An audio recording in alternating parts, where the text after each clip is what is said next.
আরো একজনকে গ্রেফতার করা হয়েছে। 3 বছর চাকরি করছি, 4 বছর জেল কাটছি। এই অবৈধ ফ্যাসিস্ট শেখ হাসিনার আমলে কিছুই পাই নাই। 16-17 বছর ধরিয়া এই জুলুমের নির্যাতনের অন্যায় শিকার আমরা মজলুম মিডিয়ার, আমরা কিছুই বলি নাই। আমাদেরকে জোর করে ধরে নিয়ে যাচ্ছে এই জনগণের কাছে, দেশবাসীর কাছে বিচার কেন এই যে অবৈধ শেখ হাসিনার আমলে 3 বছর চাকরি করছি, 4 বছর জেল কাটছি, কিছুই পাই নাই, কিছুই পাই নাই।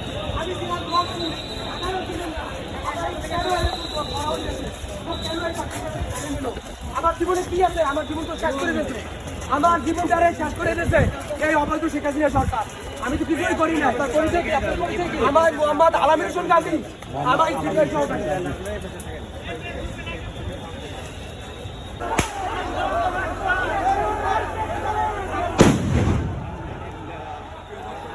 সাউন্ড গ্রেনেড নিক্ষেপ করা হচ্ছে এবং বর্তমান ব্যবহার করা হচ্ছে তাদেরকে সরানোর জন্য।